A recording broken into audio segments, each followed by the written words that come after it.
بسم اللہ الرحمن الرحیم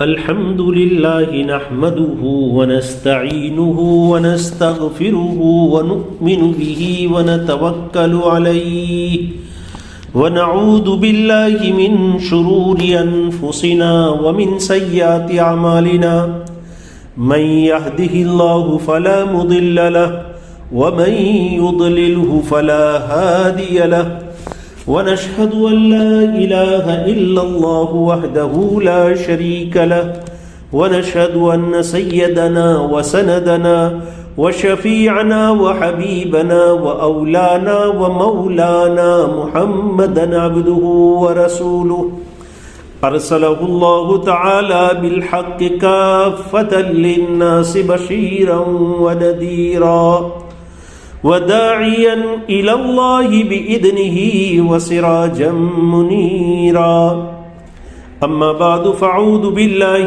من الشيطان الرجيم الذي يراك حين تقوم وتقلبك في الساجدين وعن أبي العباس عبد الله بن عباس رضي الله تعالى عنهما قال كنت خلف النبي صلى الله عليه وسلم يوما فقال يا غلام إني أعلمك كلمات احفظ الله يحفظك احفظ الله تجده تجاهك إذا سألت فاسأل الله وإذا استعنت فاستعن بالله واعلم أن الأمة لو استمعت على أن ينفعوك بشيء لم ينفعوك إلا بشيء قد كتبه الله لك وإن استمعوا على أن يضروك بشيء لم يضروك إلا بشيء قد كتبه الله عليك رفعت الأقلام وجفت الصحف رواه الترمذي وقال حديث حسن صحيح وفي رواية غير الترمذي احفظ الله تجده تجاهك احفظ الله تجده أمامك تعرف إلى الله في الرخاء يعرفك في الشدة واعلم أن ما أخطأك لم يكن ليصيبك وما أصابك لم يكن ليخطئك واعلم أن النصر مع الصبر وأن الفرج مع الكرب وأن مع العسر يسرا أو كما قال عليه الصلاة والسلام صدق الله مولانا العظيم وصدق رسوله النبي الكريم ونحن على ذلك لمن الشاهدين ومن الشاكرين والحمد لله رب العالمين. محترم سامعین کرام، یہ حضرت عبداللہ ابن عباس رضی اللہ تعالیٰ عنہ کی روایت چل رہی ہے جس میں اللہ کے رسول صلی اللہ علیہ وسلم کے پیچھے وہ تشریف فرما ہے سواری پر، اور آپ صلی اللہ علیہ وسلم ان سے کچھ نصیحتیں فرما رہے ہیں. اس میں ایک بات، اہم بات تھی، احفظ اللہ یحفظک احفظ اللہ تجدہ تجاہک، کہ اللہ کو یاد رکھو اللہ تمہیں یاد رکھے گا. یہ بات ہو چکی، اس پر جو کچھ عرض کرنا تھا ضروری باتیں ہم نے عرض کر دی. اب آگے دوسری بات ہے اذا سألت فاسأل اللہ، کہ جب تمہیں کچھ مانگنا ہے تو صرف اللہ ہی سے مانگو. سوال کرنے کی حاجت پیش آ جائے تو سوال صرف اللہ تعالیٰ ہی سے کرو. علماء فرماتے ہیں کہ یہ اس میں اللہ کے پیارے حبیب حضرت محمد الرسول اللہ صلی اللہ علیہ وسلم نے عقیدے کے ایک اہم پہلو کی طرف توجہ دلائی ہے، اور ارشاد فرمایا ہے کہ اگر کسی کو کوئی چیز مانگنے کی ضرورت اور حاجت پیش آ جاوے تو صرف اللہ ہی سے مانگنا چاہیے، اللہ کے علاوہ کسی سے مانگنا نہیں چاہیے. اللہ سے مانگنا اور اللہ کی طرف التجا کرنا اس کی بندگی کے نمایاں ترین مظہروں میں سے ایک ہے کہ بھئی ہم مکلف ہیں اللہ کی بندگی کے، تو اللہ سے مانگنا یہ بھی اس کی بندگی کا ایک اہم پہلو ہے، نمایاں ترین پہلو، بلکہ نمایاں ترین مظہروں میں سے۔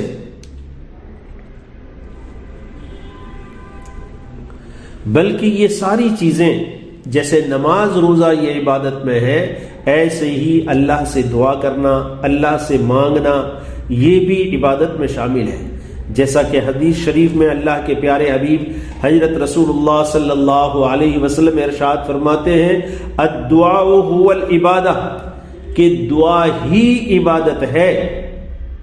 اور قرآن کریم میں اللہ تعالیٰ نے اپنے مومن بندوں کی تعریف کرتے ہوئے فرمایا، جو مومن بندے اللہ سے مانگنے کا اہتمام کرتے ہیں، ان کی تعریف میں اللہ تعالیٰ شانہ ارشاد فرماتے ہیں، انہم کانوا یسارعون فی الخیرات ویدعوننا رغبا ورہبا وکانوا لنا خاشعین، کہ بے شک وہ نیک کاموں میں جلدی کرتے تھے اور امید اور خوف کے ساتھ ہم سے دعا کیا کرتے تھے، اور وہ ہمیشہ عاجزی کے ساتھ ہمارے سامنے فرما برداری کرتے تھے۔ اوپر جو بات کہی گئی کہ بھائی اللہ سے مانگنا عبادت ہے، تو اس عبادت کی تکمیل کا ایک حصہ لوگوں سے نہ مانگنا اور لوگوں سے کسی بھی طرح کی مدد مانگنے سے پرہیز کرنا ہے، کہ بھائی صرف اللہ سے مانگنا یہ تو ہے ہی ہے، لیکن جیسی بھی ضرورت پیش آ جاوے، لیکن اللہ کے علاوہ اللہ کے بندوں سے سوال نہ کرنا، یہ اس کی تکمیل ہے۔ کیوں؟ اس لیے کہ لوگوں سے مانگنا یہ ذلت ہے اور روح کی تنزلی ہے، اور دنیا کے انسانوں سے سوال کرنا یہ اپنے جذبات کو مجروح کرنے یا اپنے وقار کی توہین کرنے سے خالی نہیں ہے۔ جیسا کہ حضرت طاؤس رحمۃ اللہ علیہ نے حضرت عطا رحمۃ اللہ علیہ سے فرمایا، حضرت طاؤس ایک اللہ کے ولی ہے اور حضرت عطا ان کے شاگرد ہیں، تو حضرت طاؤس رحمۃ اللہ علیہ نے حضرت عطا رحمۃ اللہ علیہ سے فرمایا، اپنی چیزوں کو یا اپنی ضرورتوں کو ان لوگوں کے پاس تلاش کرنے سے بچو جنہوں نے اپنے دروازے بند رکھ کر رکھے ہیں، اور تمہارے اور ان کے درمیان رکاوٹیں کھڑی کر دی گئی ہیں، ایسے لوگوں سے مانگنے سے بچو۔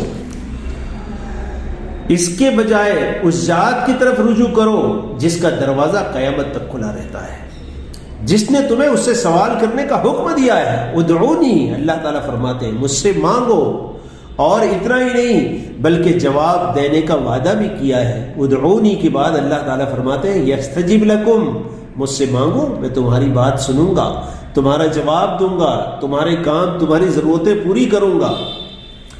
حضرت ابو الآہیہ ایک عربی شاعر ہے،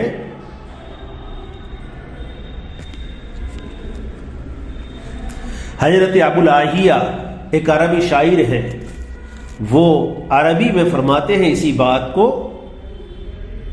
لا تسأل بنی آدم حاجتا، لا تسأل بنی آدم حاجتا واسأل الذی ابوابہ لا تحجب فاجعل سؤالک للإلہ فإنما فی فضل نعمت ربنا تتقلب، جس کا ترجمہ ہے کسی انسان سے کچھ نہ مانگو، کسی انسان سے کچھ نہ مانگو بلکہ اس سے مانگو جس کے دروازے کبھی بند نہیں ہوتے۔ اس لیے اپنی درخواست کو خدا کی طرف متوجہ کریں، کیونکہ ہمارے رب کے فضل سے ہی آپ کو سکون مل سکتا ہے۔ بھئی سکون کہاں ملے گا؟ اللہ سے ملے گا۔ اللہ سکون دینے والی ذات اللہ ہی کی ہے، اور بندوں سے سکون نہیں ملنے والا۔ اس لیے اپنی ضرورتوں کو، اپنی حاجتوں کو اللہ کی طرف متوجہ کریں۔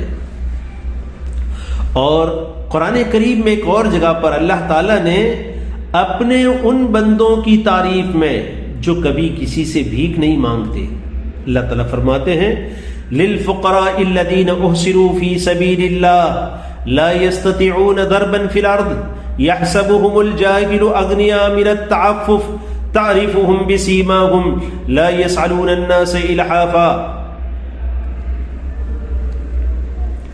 وہ غربا جو خدا کی راہ میں قید ہیں، زمین میں سفر کرنے سے قاصر ہیں، جاہل اور نادان آدمی ان کے احتیاط کی وجہ سے انہیں مالدار سمجھتا ہے. آپ انہیں ان کی شکلوں سے پہچان لیں گے، وہ غیر ضروری طور پر لوگوں سے بھیک نہیں مانگتے. یہاں پر الحافہ کا ترجمہ علماء نے لپٹ کر مانگنا بھی کیا ہے. تو بعض فقراء جو ہے بھیک مانگنے والے، جن کو ہم دیکھتے ہیں کہ وہ کسی سے پاس مانگنے کوئی چیز جاتے ہیں تو وہ انکار کرتا ہے تو برابر اس پر اصرار کرتے ہیں.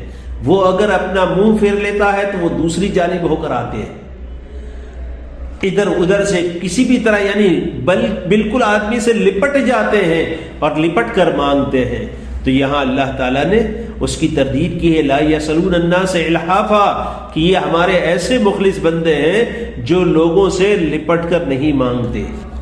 حضرت محمد الرسول اللہ صلی اللہ علیہ وسلم کے بارے میں آتا ہے کہ حضرت محمد الرسول اللہ صلی اللہ علیہ وسلم نے اپنے بعض اصحاب سے عہد لیا تھا اور بعض اصحاب سے بیعت کی تھی اس بات پر کہ وہ کسی سے کچھ سوال نہیں کریں گے، کسی سے بھیک نہیں مانگیں گے، اپنی ضرورت کسی بندے کے سامنے پیش نہیں کریں گے. اس پر ان سے عہد لیا تھا. اور ان میں سے کون کون حضرات ہیں؟ سیدنا ابو بکر صدیق رضی اللہ تعالیٰ عنہ، ابو ذر غفاری رضی اللہ تعالیٰ عنہ، حضرت ثوبان رضی اللہ تعالیٰ عنہ. یہ حضرات اور ان کے علاوہ اور بھی، اور محدثین نے لکھا ہے کہ یہ حضرات اس پر جمے رہے آخر تک، موت تک اس پر جمے رہے کہ ان حضرات نے کسی سے کچھ نہیں مانگا، کسی سے کوئی سوال نہیں کیا. یہاں تک کہ یوں آتا ہے کہ اگر وہ ان حضرات میں سے کوئی سواری پر ہوتا اور ان کا کوڑا یا اونٹ کی یا گھوڑے کی رسی گر جاتی اور وہاں کوئی اور آدمی کھڑا ہے تو وہ اس کا بھی سوال اس سے نہیں کرتے تھے کہ یہ کوڑا یا میری رسی مجھے دے دو، اتنا بھی نہیں کہتے. یہ بھی مانگنے سے احتیاط کرتے تھے. یعنی اتنا ان حضرات کا اہتمام اور پابندی اللہ کے علاوہ کسی سے نہ مانگنے کی. تو ایک تو بات یہ ہے کہ بھئی صرف اللہ سے مانگو، اذا سألت فاسأل اللہ، ضرورت اللہ کے سامنے پیش کرو. لیکن اس کا اہم اور بنیادی چیز اس میں کیا ہے؟ اس کی تکمیل کس سے ہے کہ بھئی اللہ سے تو مانگنا ہی مانگنا ہے، اللہ کے بندوں کے سامنے اپنی ضرورتیں کبھی پیش نہیں کرنا ہے. ہمیشہ اللہ ہی سے مانگنا اور اللہ ہی سے امید رکھنا. یہ ایمان کی بہت بنیادی بات ہے دوستوں. اور یہ چیزیں، یہ ایسی چیز ہے کہ آدمی اسے اگر لازم پکڑ لے، اس پر جم جائے تو اللہ تعالی شانہ دنیا کی انسانوں کی نگاہوں میں اسے معزز بنا دیتے ہیں. اور ہمیشہ اللہ تعالی شانہ ایسے بندوں کی ضرورتیں پوری فرماتے ہیں.